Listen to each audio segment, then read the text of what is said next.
పద్మశ్రీ పురస్కారం పొందిన తొలి భారతీయ కళాకారుడు శ్రీ స్థానం నరసింహారావు గారి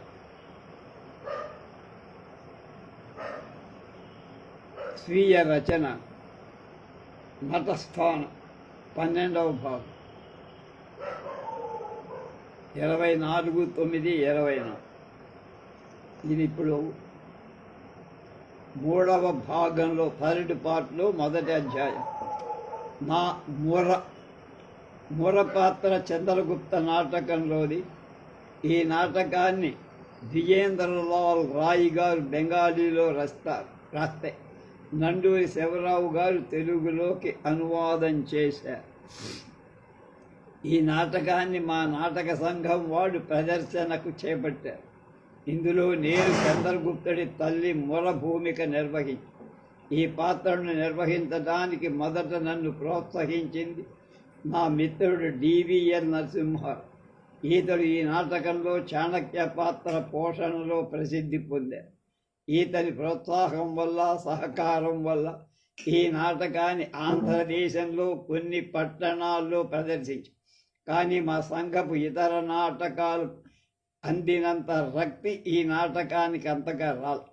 కారణం ఈ ప్రదర్శనలో విరివిగా పద్యాలు పాటలు లేకపోవటం అని గ్రహించారు. మిగతా పాత్రల విషయం ఎలాగున్నా నా పాత్రకైనా కనీసం 4 పాటలన్నా రాసుకోవాలంటే ఈ ఆలోచనలో ఉండగా బరంపురం కాంట్రాక్ట్గా మా నాటకాలు ప్రదర్శించడానికి ఆహ్వానం వచ్చి అందుకు డివిఎల్ నరసింహారావే కారణం. మొదటి తులాభారం సారంగధర ప్రదర్శించాక చంద్రగుప్త కూడా ప్రదర్శించేట్లుగా ఏర్పాటు చేసుకున్నాం. అంతా బరంపురం వెళ్ళ బరహంపురం అంట. 10 రోజులు మకామక్కడ. మా సంఘాన్ని బరంపురం తీసుకెళ్లిన మద్దూరి అప్పారావు పంతులు వారి కుమారుడు ఆంజనేయులు నన్ను కలకత్తాలో కూడా మా నాటకాలు ప్రదర్శించాలని పట్టిపట్టారు. కలకత్తా వెళ్ళటం మా అందరికీ ప్రోత్సాహకరంగానే ఉంది. అయితే అక్కడికి వెళ్ళి మా నాటకాలు ప్రదర్శించాలంటే తెలుగు భాష అంతగా ప్రచారం లేని బెంగాలీ దేశంలో పద్యాల కంటే పాటలే నాటకంలో ఎక్కువ ఉంటేనే కొంత రక్తి కడుతుందని నేను ఆలోచించి ఒక పక్క చంద్రగుప్త నాటకంలో తప్ప మేము ప్రదర్శించే ఆ 2 నాటకాల్లో పాటలు బాగానే ఉన్నాయి కనుక చంద్రగుప్తలో ఆయా సందర్భానుసారంగా నా మురకు 4 పాటలు రాసుకున్నా. అందులో ముఖ్యంగా ప్రేక్షక ఆదరణ పొందిన పాట ఒకటి పరుగిడరా తనయ అనేది. ఆ పాటకు సందర్భం ఇది. నేను నటించిన ముర ఆ నాటకంలో పద్మనంద మహారాజు 2వ భార్య ముర. ఆయన మొదటి భార్య కొడుకు నందుడికి ఈమె పెంపుడు తల్లి. ఈమె పుత్రుడే చంద్రగుప్త మౌర్యుడు. పద్మనంద మహారాజు తర్వాత సింహాసనం అధిష్ఠించిన నందరాజు తన పెంపుడు తల్లి అయిన మురను నిర్బంధంగా సభకు రప్పించి పారిపోయిన తమ్ముడు చంద్రగుప్తుడి జాడ తెలపాలని ఒత్తిడి చేస్తారు. అందులో ఆమె నిరాకరించటం వల్ల ఆమె నిండు సభలో అవమానంగా నిందిస్తారు. ఆ సంగతి తరువాత తన తల్లి ముర వల్ల విన్న చంద్రగుప్తుడు చాణక్యుడనే బ్రాహ్మణుడి సహాయంతో భిల్ల సైన్యాన్ని సమకూర్చుకొని నందుడితో యుద్ధం చేస్తాడు.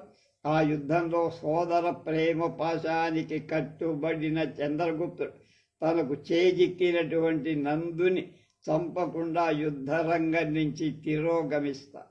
అప్పుడు చాణక్యుడు ముర కలిసి అతన్ని రణోద్రేకుణ్ణి చేసి మళ్ళా యుద్ధరంగానికి పురిగొల్పి పంపిస్తాడు. ఆ పంపేటప్పుడు మురకు ఒక పాట రాసుకొని రంగస్థలం మీద పాడి నాటకమంతా ఒక ఎత్తు, ఈ పాట ఒక ఎత్తుగా ప్రేక్షకులు భావించి రసానుభూతి అనుభవించేవారు. దీన్ని కొంతకాలానికి మురా ప్రబోధం అనే పేరుతో గ్రామఫోన్ రికార్డు కూడా ఇచ్చారు. ఇంతకీ ఆ పాట ఏమిటి నేను రాసుకున్నది ఇది. మోహన రాగం. పరుగిడరా తనయా నీవిక పరుగిడరా తనయ పరుగిడు పరుగిడు పరుగున పరుగున పైబడి వైరుల సరహతి నెహతులుగా చేయుముర. భారత శౌర్యము, భారత ధైర్యము, భారత ధీరత నీయవిగా. భారత భాగ్య శుభోదయమంతయుని రక్తమున భాసులు కాదే వీరమాతలకు భీరులు కల్గరు త్వరపడు రణమున కురక్క. దుర్భర పరిభవమతృరోదనం వినరాతనయ రక్తముడికడు కన్న తల్లి కన్నీరును తుడువని కొడుకులకెందును కల్గునే శ్రేయం. నన్నానుమురా వీరకుమార, ఎదిరి వీరులను తెగేసి నరుకగా. అరుగో మెరసిరి వీరుడు గిరుడు అదరగా దుందిడు మోగెను జయ జయ జయ జయ చంద్రగుప్తునకు జయమని ఘంటానాదములసగె. భయభ్రాంతులను వీడుము వత్స వీరా ధీరా గంభీరా మూర్తివై పొమ్మిక పొమ్ము శుభమ్మగు నీకిక. పరుగిడు పో పో పరుగిడు. ఈ పాటలు రంగస్థలం మీద పాడుతూ అభినయించేటప్పుడు నా భావోద్రేకపు నటన రసజ్ఞ ప్రేక్షకులను ఆనందానుచకితులుగా చేసే. మోహన రాగంలో ఈ పాట యొక్క గమకం గుర్రపు నడక యొక్క ధ్వనిల రెండో కాలంలో తబలా వాయింపు ధ్వని వినిపించి, ఈ ధ్వని నా ముర దెబ్బతిన్న ఆడపులిలాగా ఆక్రోశిస్తూ చంద్రగుప్తుణ్ణి మళ్ళా యుద్ధానికి పురి గొల్పడం భావోద్రేకానికి ఎంతో తోడ్పడి. అసలు మా నాటక కత్తులన్నీ పదులేని బండ కత్తులే, కానీ మెరుస్తూ ఉంటాయి. ఈ పాటకు ముందుగా రంగస్థలంలో ప్రవేశించిన చంద్రగుప్తు తానిక యుద్ధం చెయ్యజాలని తన వరలోంచి లాగిన కత్తిని చాణుక్యుడి పాదాల ముందు పడేస్తాడు. అలా చెయ్యడం చాణక్యుడికి మొరకు ఎంతో జుగుప్స కలుగు. యుద్ధరంగంలో రక్తసిక్తమై ఎండిపోయిన రంగు గల కత్తి అలా పడవేయటంలో చంద్రగుప్తుడు ఆ రంగస్థలంలోని రావటానికి ముందుగానే అతని కత్తికి ఒకవైపున మధ్య భాగంలో కొబ్బరి నూనెతో కలిపిన ఎర్ర రంగు కొద్దిగా పూస. దాన్ని అతడు వరలో ఉంచి ఈ సంగతి ముందుగానే చంద్రగుప్త పాత్రధారికి ఆ సంగతి చెప్పారు. ఆ కత్తిని తల వరలోంచి లాగేటప్పుడు కానీ రంగస్థలంలో పడేసేటప్పుడు కానీ దానికి అంటించిన ఆ ఎర్ర రంగు మాత్రం ప్రేక్షకులకు కనపడనీయకుండా పడేయమని రహస్యంతో చెప్పారు. అలాగే నేను చెప్పినట్లే చేశారు. ఆ పాట పూర్తవుతుండగా ఆ పడి ఉన్న కత్తిని నేను ఉసిగా అందుకున్నా. దానితో నా మోతికి కొద్దిగా ఘాటు పెట్టుకొని నట్లు అభినయించా.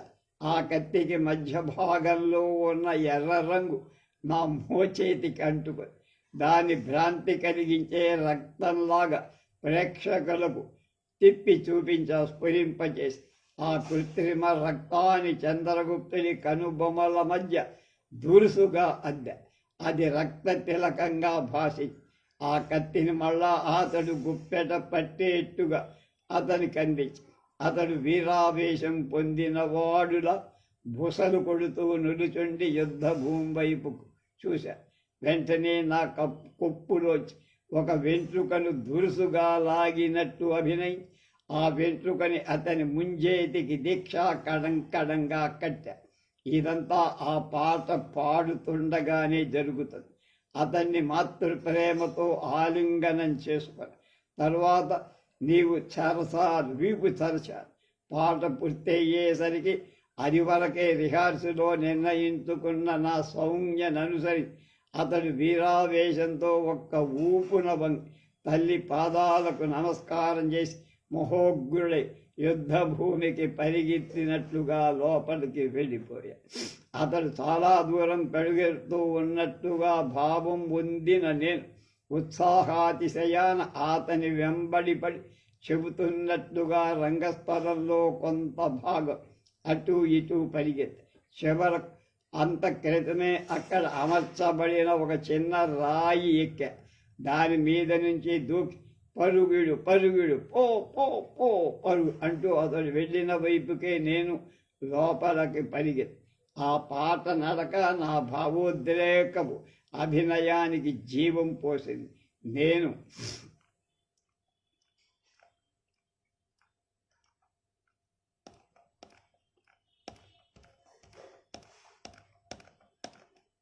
లోపలికి వెళ్ళగానే హాలంతా ప్రతిధ్వనించేటట్టు ప్రేక్షకులు కరతాళ ధ్వనులు చేసి, ఇది పాత్ర తన్మయత్వానికి నటుడి తాదాత్మ్యపు అగ్గిరవ్వ స్పందించగానే వెలిగిన సూర్యకారం లాంటి భావ వికాసం.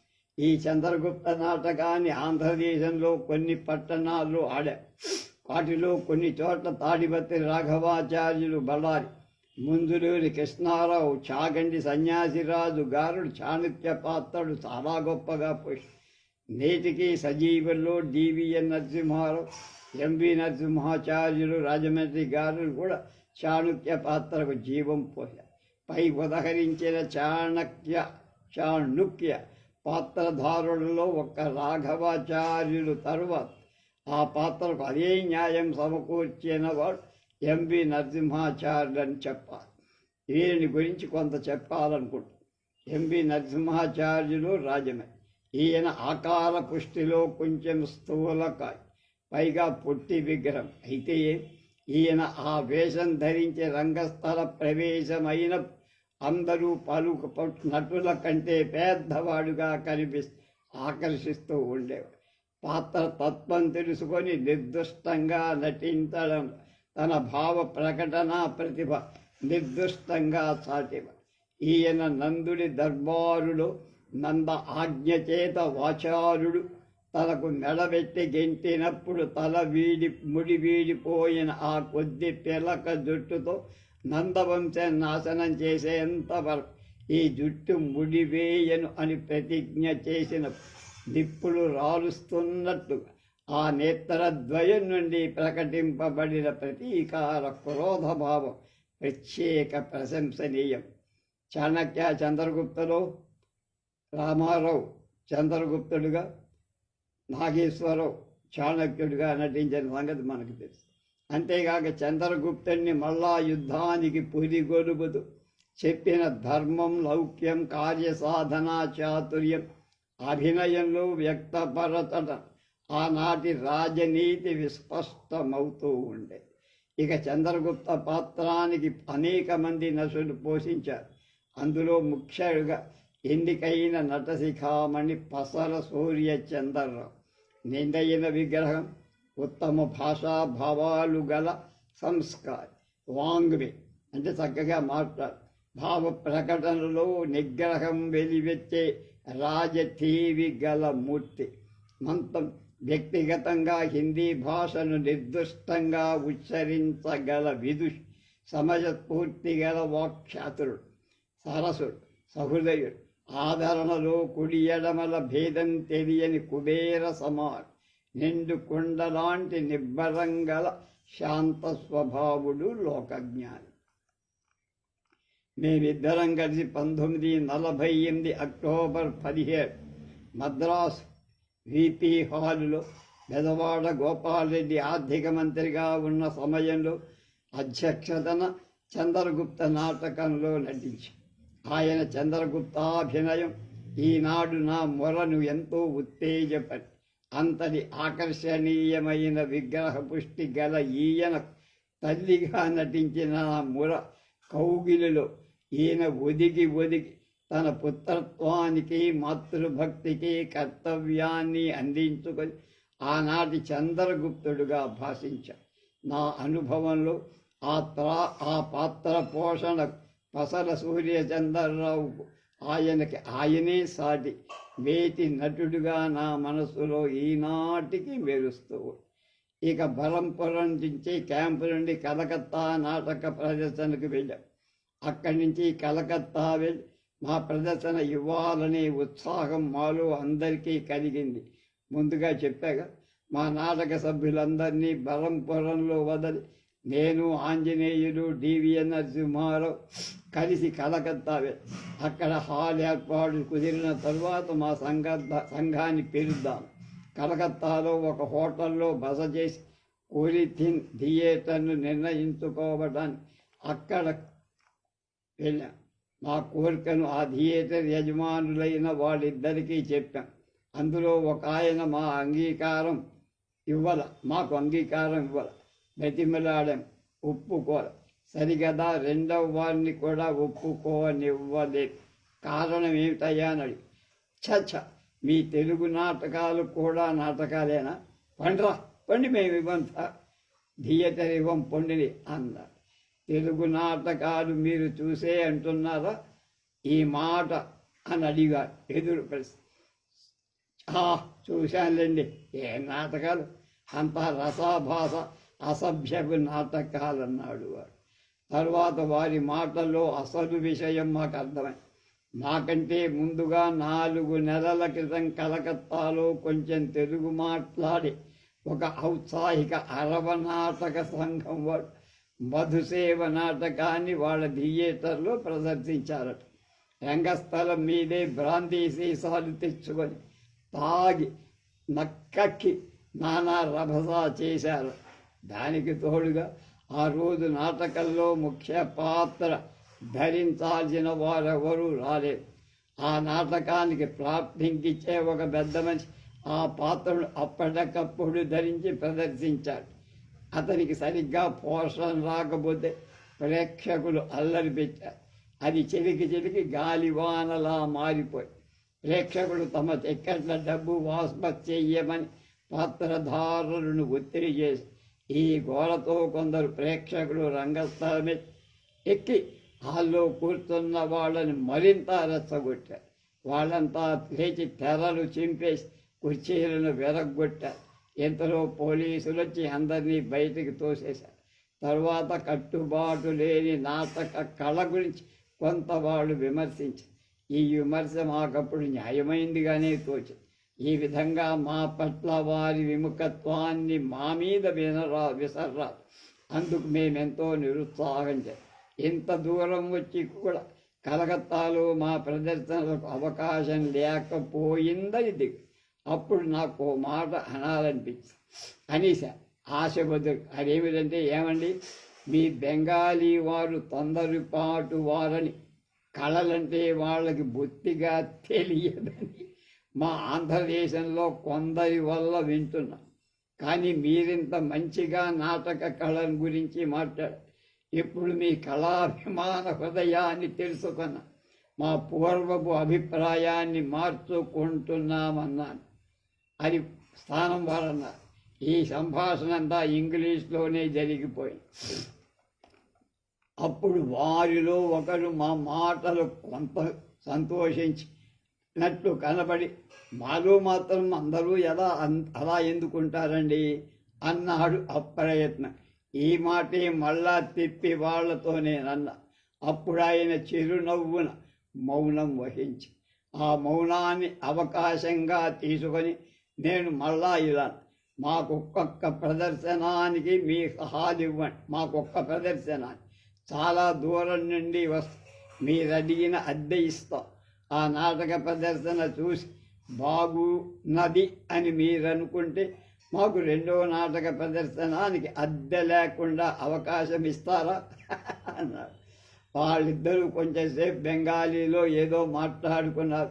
తర్వాత సరే అలాగే ఇస్తామంటూ 200 అద్దె ఇమ్మను, డబ్బంతా ముందే ఇమ్మను. మరునాడు వచ్చి 200 ఇచ్చేశాం. వారం రోజుల వ్యవధిలో మా ప్రథమ ప్రదర్శన కృష్ణ తులాభారం ప్రదర్శించాం. అక్కడున్న ఆంధ్ర సంఘం వాళ్ళు మాకెంతో సహకరించి వారే టిక్కెట్లు అమ్మారు. నాటకం రోజున కలకత్తాలో ఉన్న ఆంధ్రులు కొందరు మాత్రమే నాటకానికి. మొత్తం మీద హాల్ నిండిపోయింది. కలకత్తాలో అప్పటికి మేయర్గా ఉన్న డి కైతాన్ గారి ముఖ్య అతిథిగా ఆంధ్ర రంగం వాళ్ళు ఆహ్వాని ఆయన వచ్చేశారు. ప్రదర్శన సాయంత్రం 6 గంటలకు మొదలు 2 రంగాలు నడిచాయి. ముందు తెరవాల్చాం. ఇంతలో హాలుకు సంబంధించిన ఒకరు, మీ నాటకం ఆపండి, మా మేనేజర్ వచ్చి మీతో మాట్లాడతారటాను. మా గుండెల్లో రాయి పడ్డట్టయి. కారణం చెప్పదు. అరే భగవంతుడా, మళ్ళా ఇదో ఆటంకమా? హాలు అద్దెంతా ముందే ఇచ్చామే. ఈ బెంగాలీలకు మా నాటకం నచ్చలేదు రెండవ ప్రదర్శనానికి మాకు అవకాశం ఇవ్వకపోతే పోతారు.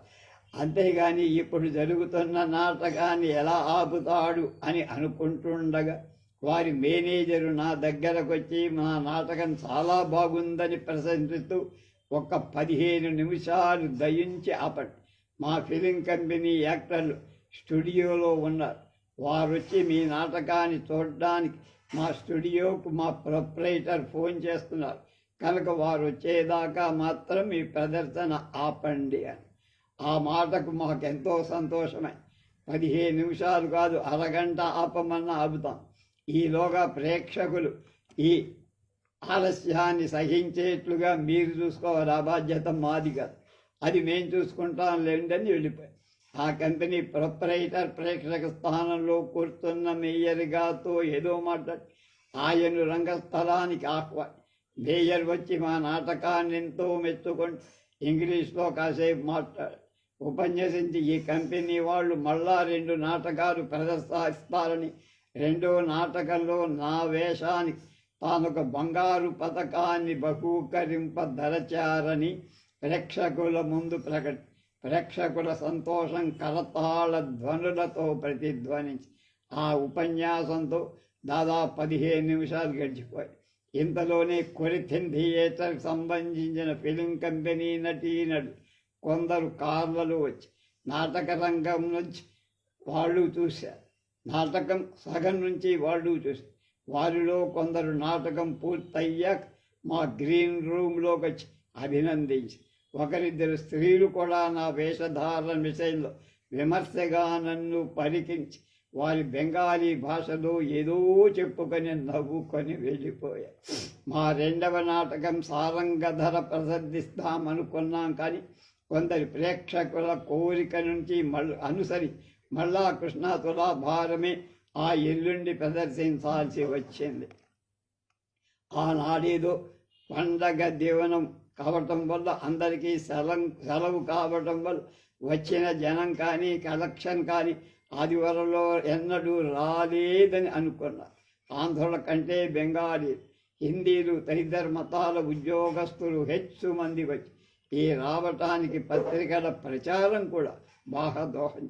ఈసారి మొన్నటి కంపెనీ కంటే హెచ్చుగా ప్రదర్శన కంటే బాగుండాలని ఆశయంతో కలకత్తాలో సీనరీల అద్దెకిచ్చే వారి నుండి కొన్ని సెట్టింగులు హాలు ప్రొప్రైటరీ తెప్పించారు. రంగస్థలాన్ని సర్వాంగ సుందరంగా అలంకరించి అన్ని రంగాలకు కొత్త శోభ సమకూరి ప్రప్రథమంగా వచ్చే ఉద్యానవనం రంగంలో స్టేజి మీదనే వాటర్ ఫౌంటైన్ ఒకదాని సెట్టింగ్ ద్వారా ఏర్పాటు చేయించి ఆ ఉద్యానవనంలోకి అంతఃపుర మహల్లో ద్వారం నుండి చెక్క మెట్లు అమర్చారు. దాని మీదుగా సత్యాకృష్ణుడు వనంలోకి దిగుతూ ఉంటే కరతాళ ధ్వనులు మిన్నుముట్టాయి. ఆ తర్వాత మా మీద రంగురంగుల ఫోకసింగ్ లైట్లు వేయించారు. ఆ ఫోకసింగ్ మాకు అనుభవం లేదు, అదే మొదలు. వీటి రంగుల కాంతిని అధిగమించి మా పాత్ర తత్వంలో ప్రవేశించడానికి కొంత తికమక పడాల్సి వచ్చింది. తర్వాత దాన్ని క్రమంగా అలవర్చుకొని కొద్దిసేపట్లో మా పాత్ర తత్వాల్లో చొరబడిపోయాం. ఈ రంగుల ఫోకసింగ్ నాట్యం చేసే వాళ్ళకి బాగుంటుందేమో, కానీ రంగస్థల నటులకు అంత బాగుండదనిపి. ఎందుకంటే రంగుల మార్పుల నటుల సున్నిత భావాలను అర్థం చేసుకోవటంలో రసజ్ఞ ప్రేక్షకుల దృష్టి నిలకడ తప్పచ్చు. దీనివల్ల రక్తికెక్కుతున్న నాటకం కొంత కుంటుపడుతుందని అభిప్రాయపడి, అదిగాక ఈ ఫోకసింగ్తో మాకు రిహార్సల్ జరగదు. అందువల్ల ఎప్పుడు ఏ రంగు వెళ్తురు ఎంతసేపు ఫోకసింగ్ చెయ్యాలో ఆ వేసే వాళ్ళకే తెలియదు. తరువాత ప్రదర్శన నాటకాల్లో ఫోకసింగ్ లైట్లు వద్దని చెప్పేసి నాటకం చాలా బాగుందని ప్రేక్షకుడు చాలాసార్లు ప్రశంసించారు. ఆ రోజున కలకత్తా మేయర్ నాకు రంగస్థలం మీద బంగారు పతకాన్ని బహూకరించి ఆ పతకం మీద చెక్కబడిన తేదీ 9/3/1930. నాటకం మధ్యలో ఒక 10 నిమిషాల పాటు లైట్లన్నీ ఆరిపోయాయి. కొందరు రంగస్థలం మీద, కొందరు గ్రీన్ రూమ్లో చిక్కుకొని గ్రీన్లో ఎవరి కాలికో కొబ్బరి నూనె సీసా తగిలి దొర్లి. తర్వాత లైట్ వచ్చి నాటకం కొంతసేపటికి అయిపోయి కొబ్బరి నూనెంతా ఒలికిపోయిందని తెలుసు. దానికి తోడు మా డ్రెస్సర్ తుడుపు గుడ్డను కొని తేవటం మర్చిపోయా.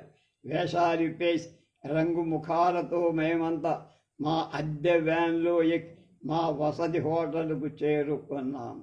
అక్కడ సబ్బుతో ముఖాలు కడుక్కొని తువ్వాళ్లతో తుడుచు.